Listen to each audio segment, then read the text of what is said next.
Welcome to Music Marvels with Achickwitbeatz and Breezy Gipson right here on Grander Radio and Achickwitbeatz.com. We thank you so much for joining us today, and you know what? I'm ready to rock. How about you? Oh man, it's a bet. It's a bet. We're here. We're doing it. We're live. Live in color. So hey, that's what's up. And so we got a great interview lined up for you today with Shon Kobain of Lyrical Ambush Entertainment. And, we're really excited to have him with us today. And, of course, we're going to be bringing you music industry news, as we always do, and banging beats by yours truly. For real. All right, here we go.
have Shon Kobain in the virtual building with us today. How you feeling? I'm all right. How you doing? Good. We're excited to have you on board with us. And so why don't you let the listeners know a little bit about you, how you got involved in music, and, just kind of your philosophy on everything. All right, cool. First of all, I really appreciate you extending an invitation. This is my first show, so I'm trying not to ramble a bit. But as you said, I am Shon Kobain of Lyrical Ambush Entertainment. And I say we're a multimedia group out of Flint, Michigan. And we actually established in 2018, so I'm relatively new within the process. So there's myself, Keys, who will be part of, or head of A&R. That's really our A&R promotion guy. That was also my cousin. And then we have Hav, who is our artist. Javi Mob is the name that he goes by now. And he's also out of Flint, Michigan. And we all grew up together. Of course, naturally, my cousin, of course, is my cousin. So we spent a lot of times on the weekends together. And through that, we've both known Hav individually, separately from music. And it's kind of an odd story how everything came together. I won't run that all together, but that's just a synopsis of how we got started there. That's awesome. So I know with the artists that you work with, you have that history, but what are some of the key elements that you look for when you decide to work with an artist in general? Like what type of drive are you seeking, that sort of thing? Well, considering previously, I'd never even considered this. Keys and Hav, those were the two that came to me and approached me with the opportunity. I worked for one of the big three at the time, and I say the work that I was working on the side had nothing to do with entertainment at all. There was never anything I really desired to do. Primarily, I just wasn't in that circle. Like, realistically, it's a social circle, and being tied to the automotive field, pretty much that was my circle at the time. So I was looking for opportunity, but at the same time, I was looking for a way to get out of the corporate world. And it just so happened, I happened to be off work, recovering from an accident of all things. And I just gotten back to town, and Keys was like, he was blowing up my phone. And he never calls. He doesn't call a whole lot. He doesn't talk a whole lot. But this particular occasion, he just kept calling me. And I talked to him previously before I got back to Michigan, because I was in Texas visiting at the time. And I'm like, hey, man, when I land, I'm going to come straight there so we can talk. So I hopped in the car. As soon as I hopped in the car, he was like going like a mile a minute. We're on the way to meet Hav for the first time. Well, not for the first time, to discuss music. And as we're going, he just pitching me this idea. And he's like, yeah, well, we just need help with the business aspect. Okay, cool. I'm like, okay, I'm going to hear you out, see what he has. So we pick him up. We go to the studio. So in like the first hour, watching him freestyle, he made a song in the first 15, 30 minutes of being at the studio. And like one take. Wow. So I'm sitting there and like, all right, I don't know anything about music. The business structure that I do know. I mean, I've had experiences in other fields, and ideally it works the same from the business aspect, but it moves totally differently. So in my mind, I'm just thinking like, this is crazy enough to where he has great talent.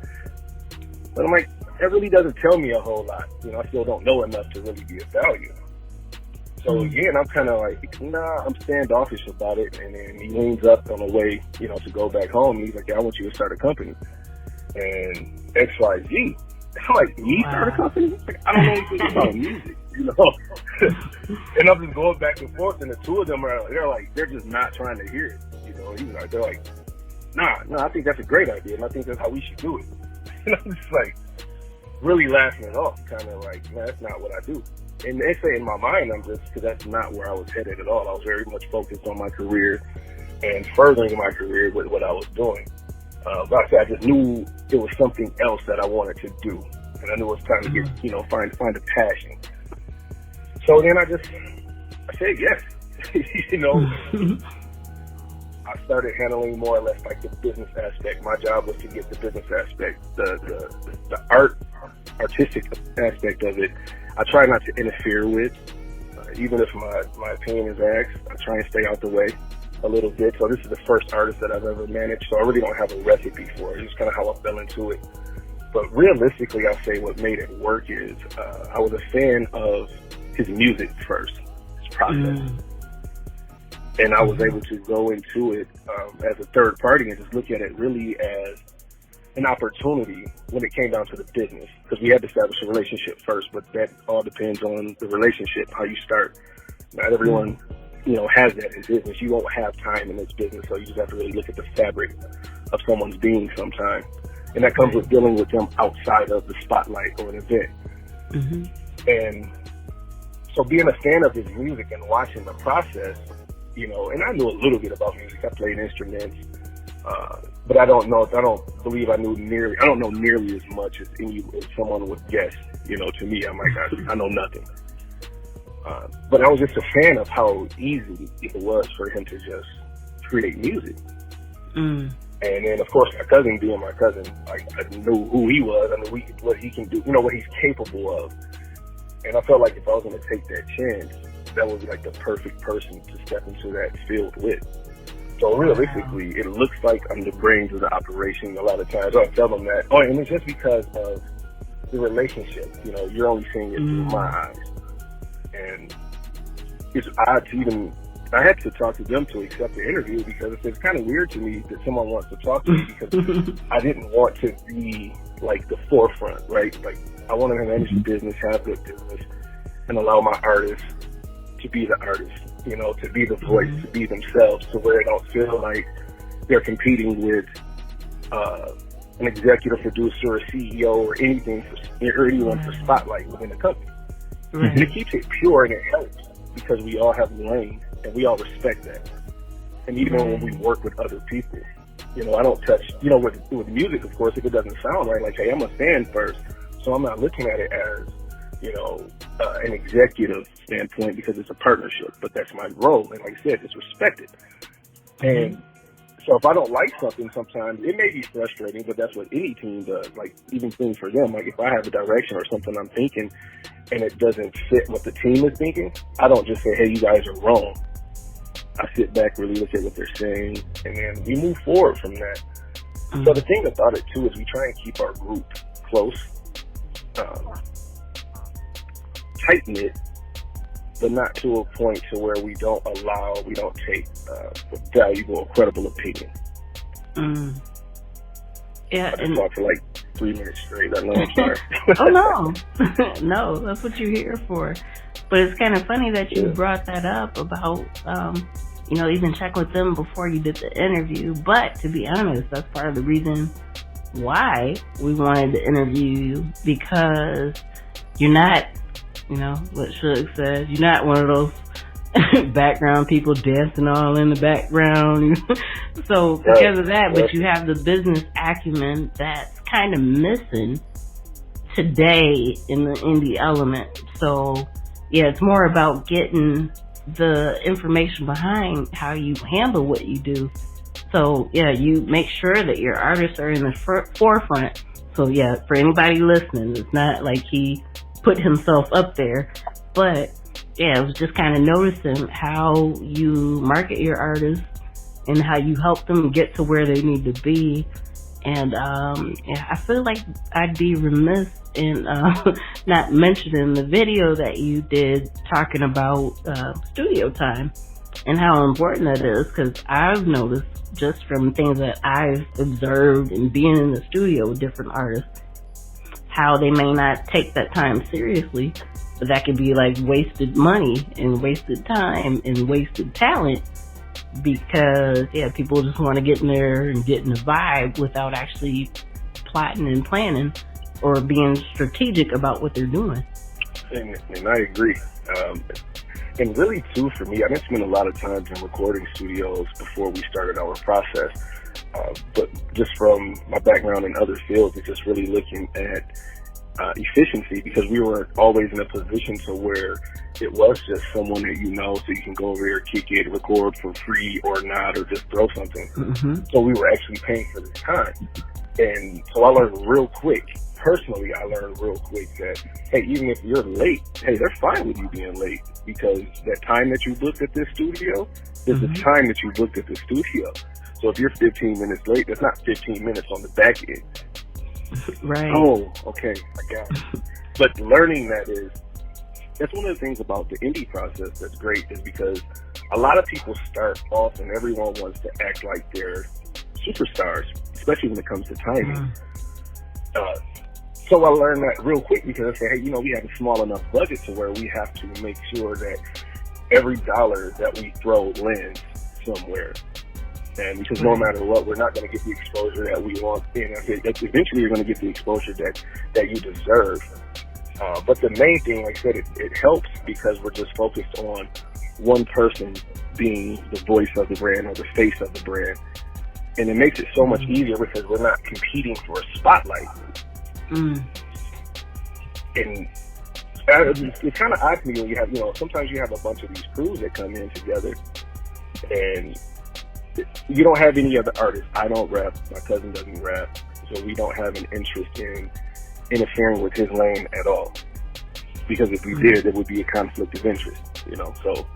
Right. It's all about the team that you manage, and then the people that I keep around us. I try to organically build. Like when I pick even the producer that we build, because it's important because they're a part of our artistic process, and we have to trust you, just like you have to trust us to sound good. But I don't care if you have a great sound if your business, if you don't represent someone that I can do business with in the long term, because it's too early for me to just throw money at things. I need relationships that can grow with me. Right. Because this is a business that's turning over. If you really look at it, every 3 to 5 years is going to be a turnover.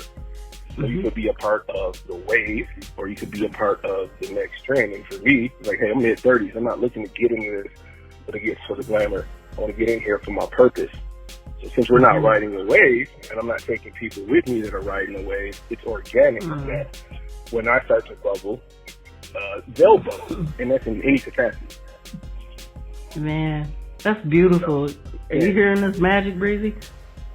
Yeah, well, Shon, this, in my opinion, this is a real diamond and it's like an exquisite diamond experience. And that's why I didn't say anything. I too come from a corporate background, and to hear the way you describe what's going on is a realm that I've been involved with. And so again, I go back to the phrase exquisite diamond of an experience, because all the elements were there. It was presented to you. You knew what you wanted to do, which was not to get involved, but because these other folks saw some things in you.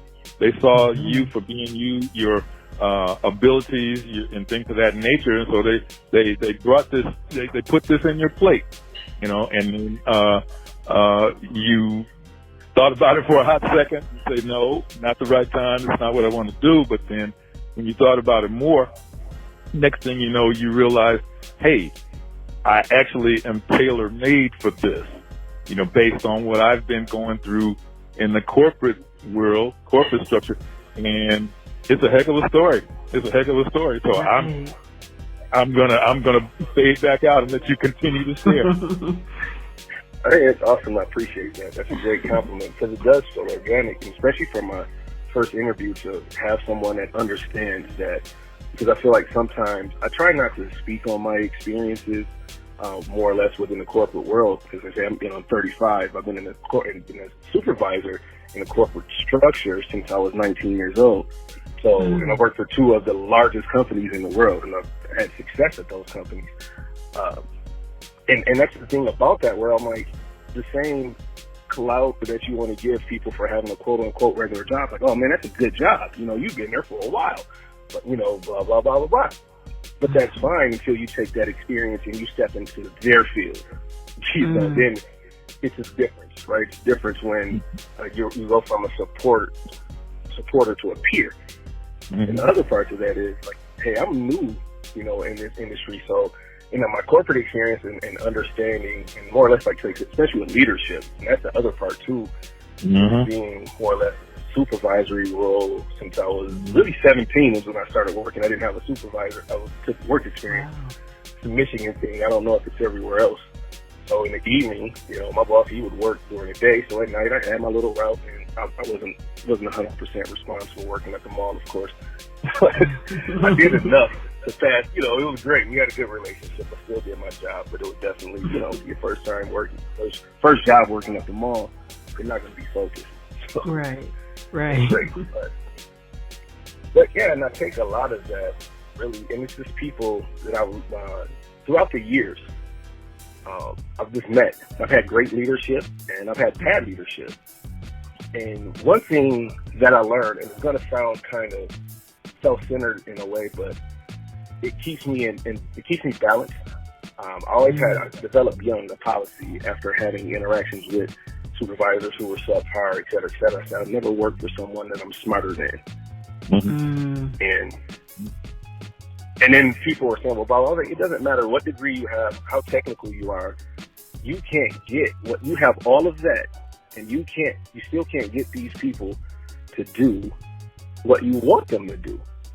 And here I am, I come out buffering around with my, my attempts at formal education, et cetera, et cetera. And a lot of things just didn't necessarily work for me. And sometimes having the vision to kind of see things coming, like graduating in 2003, the things that I wanted to do, how the market was, I was looking, I wanted to do interior design and more or less like business management, just entrepreneurship. Actually, I was turned on to that by a college advisor. But I was looking at the scope of how things were going, and I'm like, hey, if I graduate and the economy is rocky right now, and this is what they're predicting, I could be in trouble.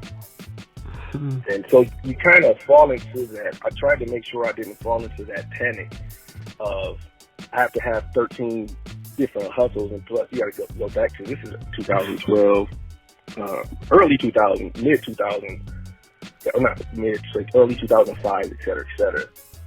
So we're looking at the scope of the world, and information, the way it was received was differently. I always knew I wanted to be in business, but I'd also grown up a fan of music.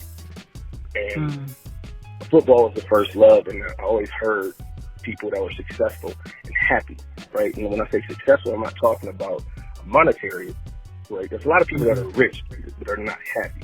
But the people are truly happy, and they tell the story that, hey man, I just took what I love and I learned how to make a living off of that. And so subconsciously, we all listen to music. We all love music. I don't know of a culture that does not have music embedded into their, in some form. Doesn't matter if they stole it or they originated. It was there. And music was very much part of my life. I won't necessarily say that I'm the biggest student of music, because I'm not. I appreciate everything. Like hip hop is different because I grew up in that era, so I tend to know a little bit. And I thought I knew things until I met people that knew way more than me. But that was awesome. I wasn't intimidated by that. It set me out on a quest to learn more. The more I did that, the more it just kind of opened up. I'm sorry, I'm kind of all over the place because it's taking us different places that we talk about this throughout the experience. And all of those experiences, at the end of the day, I just kind of had to really make a decision and take everything that I learned in life, everything that I applied, and I'm like, I've studied this long enough because I've been a fan. I watched Master P and No Limit. I was young. I was in elementary school when that happened. I remember that. I saw that. Oh, okay. I saw Rockefeller. I saw Def Jam. And, LL Cool J was my favorite rapper. Russell Simmons, all I knew is I wanted to be, like Russell Simmons. I wanted to be a businessman like that because he was just more than just music, right? So when I look at him, I see culture. He has a clothing brand. I'm like, this is awesome because I'm like, this is a black man here. This is important. I'm Russell Flint, Michigan. You only have like the hustlers who are the ones you look up to outside of family structure. I was lucky. I was fortunate enough to have a working class family to where I didn't have the same experiences as my peers. But I was in the same environment. I didn't have the same struggles in a sense. And it may not have been as bad, but like I said, we were peers. It's not like it was one of those things where we were superior to them at all. It was just a working class family. I got lucky. I have a lot of people who did not have that. And a lot of that drives me too, because even when I go back home to see people who I've seen since grade school, I haven't seen people since elementary, and to see them and they light up when they see it, they're like, yo, what are you doing here? It's like, oh my God, I'm so happy to see you. And that was one of the things about where I wanted to take that, and I wanted people to feel like that when they deal with me in business. And so we base that from home. A lot of those relationships were like that. So I want people to look forward to doing business with me. I don't want it to be more or less just a process, or because I feel like if you're doing music, you're doing it because you love it, and I'm not here to waste your time. So if I'm talking to you, and I'm going to, especially if I'm going to pay you for your time, I expect for you to be as passionate and do as good of a job as I'm going to do with your product. And I think a lot of that, and it really came from establishing as a brand, because a lot of people believe the easiest way to get into the game is just to push material, or content. But it doesn't matter where you're shooting the water. If the fire is behind you and you're shooting on the other side, it's pointless. Yeah, you're doing something, but it's pointless. You're helping nothing. Wow. So it's really trying to focus the energy. So as we step back to build our company and to build it the right way, and it's a slower process because it's built with, you're talking about, you're taking hard-earned money, legal money, to build a company. We didn't have secret investors. We all did this on our own. So the process is a little different. But the thing about the process that I believe that we appreciated, because we've talked about this, is like how I appreciate it. We were able to make mistakes at a speed in which we could recover. We're not moving at 100 miles an hour. So we didn't just push content. Now all of a sudden someone is contacting us and we have no idea how to negotiate a deal. And in 6 months, because all it takes is one song, we get contacted and guess what? We're not ready for this deal, and we take some goofy offer thinking we know what we're doing, and we don't. So we took the time to really build the brand, make sure the publishing was actually secure, consulting professionals, and I'm really just studying the successes of the companies, but really the part that everyone forgets is studying the failures, right? We look at No Limit, and I thank goodness for the Chronicles, because you see, and I said, man, they were huge, they were everywhere, they did everything. And then you watch them fizzle, watch them phase out. And no dynasty dies faster in the history of economics, really, than the entertainment world. Yeah. Because it goes that quick. And not everyone gets a chance. They may hit the paramount of their success. It could be one hit, or you could have a career. So really, it started becoming an obsession with studying their failures. And in a sense, it's harder to find information that way because people don't really want to share to you their failures. You kind of just have to put two and two together, or piece, or when they do speak, is take those opportunities to listen to them. So someone like Master P, I would subscribe to it, or watch, his videos if I see him come up or something like that. I would listen to what he said. And I don't have to reinvent the wheel because this game is repetitive. But if you're getting into the game and you're doing everything that they're doing, you're never going to catch up. So I went back to the trendsetters. I had a fascination with Jay-Z and his business approach to things. When I was on the outside, when I got on the inside of the game, I looked at things differently, and I had my own views about things in the industry and the decisions to be made and how I felt about certain things, X, Y, Z. But I've also had 10 to 15 years of listening to this, because I was a fan. It wasn't wide open like that, how we were back in the day. You had to really put energy into hearing about, entertainers and how they thought and et cetera, et cetera. Now they're more open with that. And I just took the experience of everyone around us before and put that into the foundation of a company. So instead of calling it records, why would we be a record label when we already see that trend is dying? Very use that. 2018, if you're paying attention, is dying. Okay, we don't need record labels. I didn't know exactly the process, but I knew by us being a record label would be enough. I knew what distribution was, of course, but I knew we didn't need a deal. I said, well, if we're a label, we don't need a deal, and you can't sign me. I can't sign to another label. I'm not going to sign to another artist. I don't care how big you are. It goes against our business model. And then we don't own our business anymore. We work for someone, and it defeats the purpose of all this work we put in for you to pay me at a great, at a superstar contract, roughly 20 to 25% of my contract. No, thank you. And the reason why I'm doing it is to empower people like me, so people who didn't think that it was capable or it was possible, or for the people who do think it's possible, it's like, hey, you can be in control of this. You don't have to necessarily look at me and say, well, you're not the richest person doing this. I'm like, I'm not doing this to be the richest person, because my value is going to come other places. I just need to invest in other people. And that's how we do even with like partnerships. I don't want to sign you because then I'm responsible for you. Like, you know, I have to keep you, make sure you're motivated, and anything that you do at this point, it affects the brand. Okay, but if we do a partnership, and whatever the percentage is for that partnership, it just is what it is. And I don't want everything for life. And it's crazy that Kanye West actually mentioned this the other day, is, and it's even with how when we start to discuss deals. I'm sorry if I'm running over, but you can cut me off. No, you good. You start to talk about the structure of deals. So the more, and I kind of unplugged for Kanye for different reasons, for several reasons actually. But when he starts talking about the industry, my ears perk up, because I know he's going to tell the truth. I don't trust him for anything else. I know he's going to tell the truth about how he's being treated within the industry. And I'm not saying I just take that to a blind eye, but it's like, of course, he's talking about Big Brother here. And then for him to say that and make those statements, and then I think it was an awesome gesture and a sincere gesture for him to offer the royalties back to his clients, especially, or not the clients, but the people that were under his label. I think that was, I will call them clients because it's partnership is what it is. Yeah.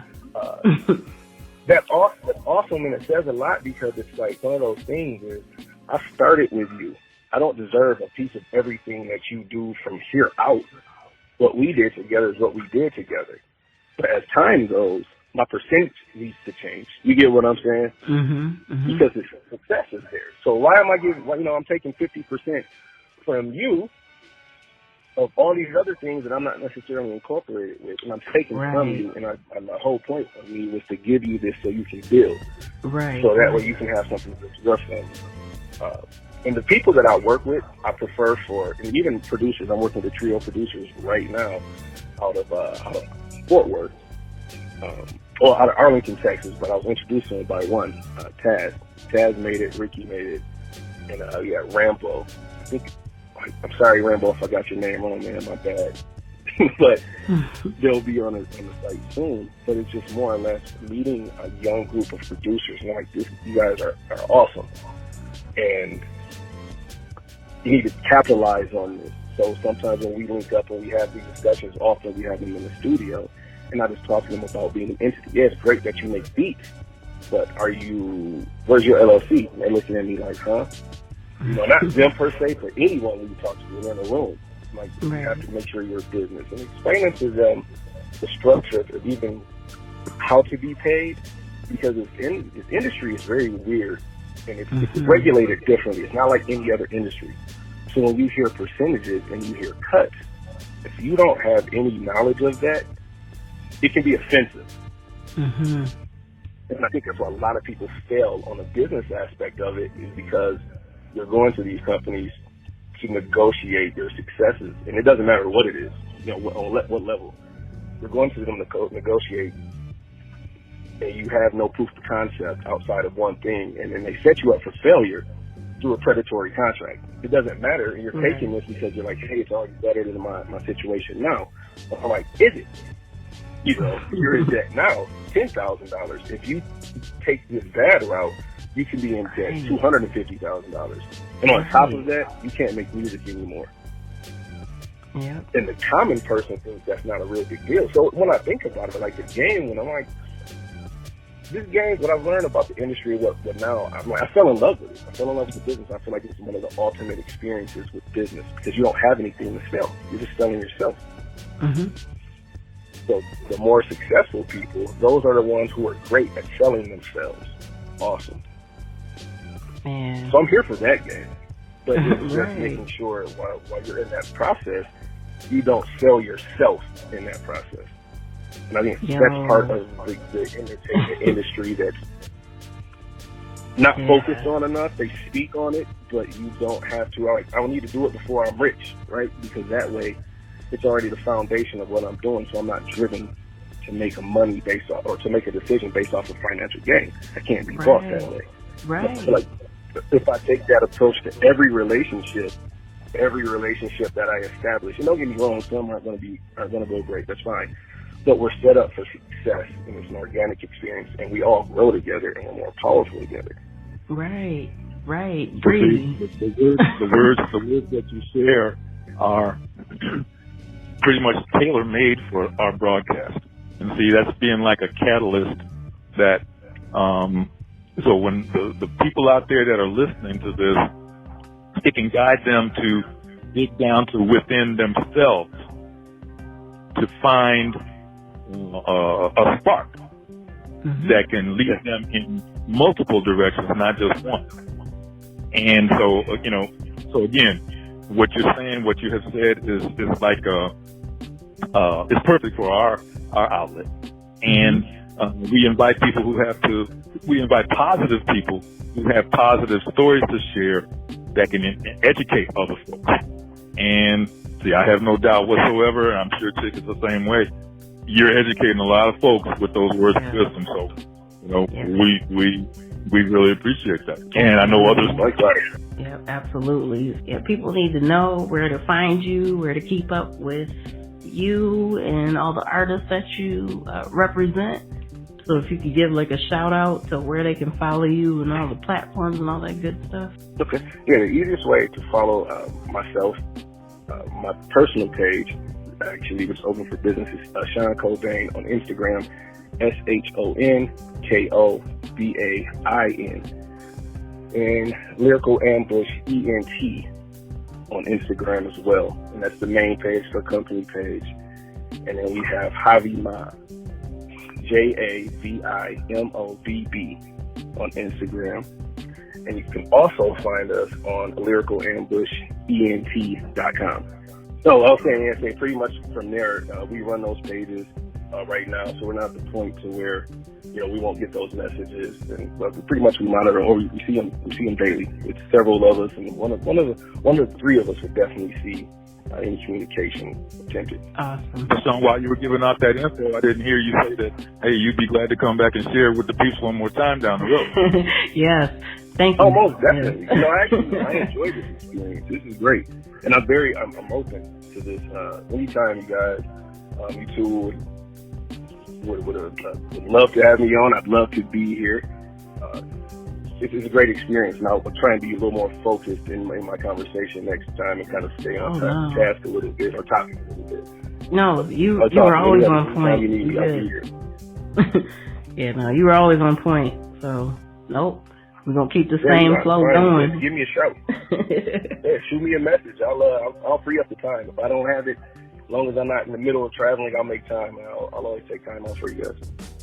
Oh, that's beautiful. We appreciate that. Yeah, we really do appreciate that. But yeah, it's been great having you on. Can't wait to have you back. And to the listeners, make sure that you follow him everywhere that he said, because you want to keep up with what him and his artists are working on. So, yeah, once again, thank you. Yeah, we can't wait to do this again. Awesome, thank you. I look forward to working with you again. I got a couple of beats that I got to get from you too, so we'll talk about that too on the next show. All right, cool, most definitely. That was Shon Kobain. What a superb interview, man. He was just dropping science and knowledge, and I'm just floored by everything that he shared with us. I hope the folks have some pens and papers to write that stuff down. Take some drip, because his drip drop was real strong on the educational piece. So hey, that was really royal, really royal. Absolutely, and he will be back to join us again very soon. So make sure that you stay locked in for more details on that. And this is the time that we kind of dip into what's happening in the music industry. And one of the big stories of the week was Universal Music Group opening their own chain of hotels and music venues. So it's going to be this huge complex. They're starting in Biloxi, and the complex is going to be $2.9 billion. And they're going to expand and also have hotels in Atlanta and Orlando. But Biloxi's the one that's getting the first star treatment. We got to give love to that area, to the Gulf Coast. To the Gulf Coast, they get a lot of love. They've been getting kind of thrown around a little bit with these hurricanes and stuff like that. But for the folks that have never been down to Natchez, Mississippi, down there on that Gulf Coast, oh man, anywhere from through Mississippi, Alabama, and Florida, the panhandle of Florida, that area of the world, oh man, it's got a lot to offer with that ocean coming right on up. So Biloxi's a spot. Yeah, that's going to be a beautiful thing. It's supposed to be music focused first. And, you know, I'm really excited, and I know a lot of other people that I've been chatting with are excited too. So, you know, it kind of gives us something to look forward to once we can get back out and into the swing of things. So it's a really, really exciting venture. It's kind of neat how they're cross-integrating there into different businesses, because now they'll be able to get the money, one, from people coming to see their artists, and actually owning the venues and hotels that people stay at when they come to check things out. Big move. Indeed. All right, we're going to get back to the beats for a little bit, and we'll be back with more music industry news.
And we are back.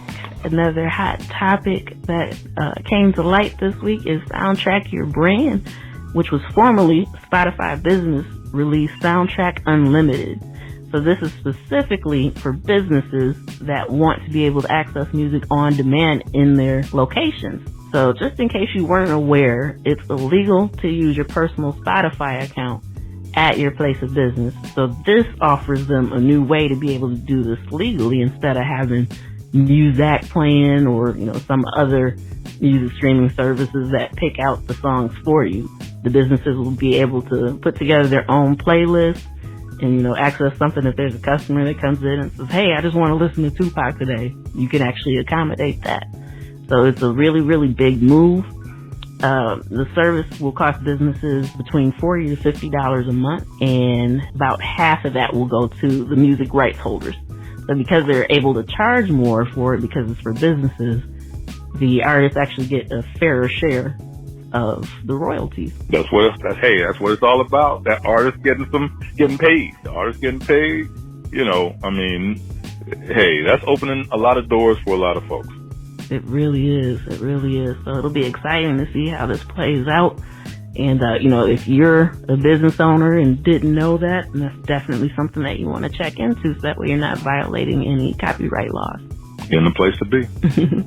All right, back to the beats.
And we are back.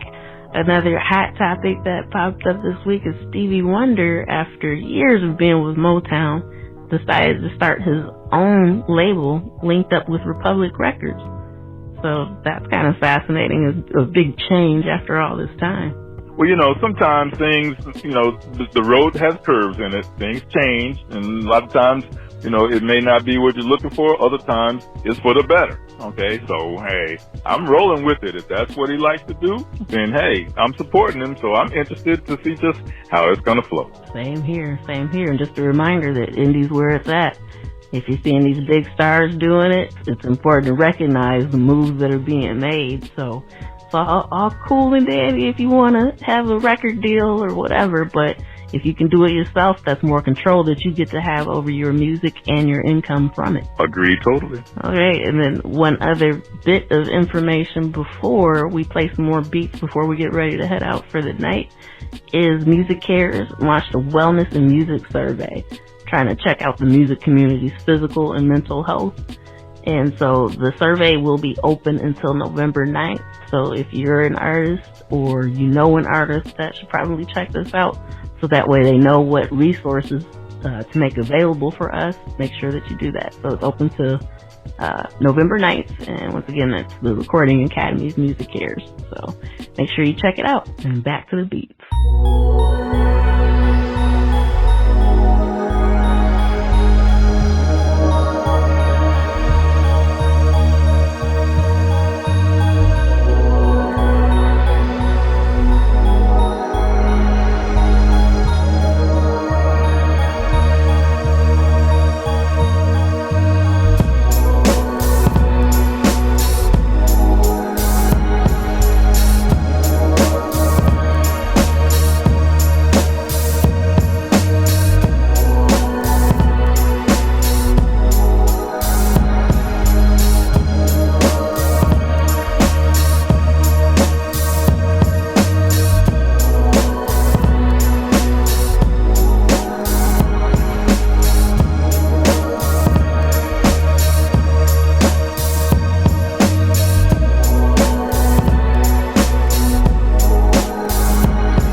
concludes tonight's edition of Music Marvels with Achickwitbeatz and Breezy Gipson right here on Grander Radio and Achickwitbeatz.com. We thank you so much for joining us, and remember, we'll be back same place, same time.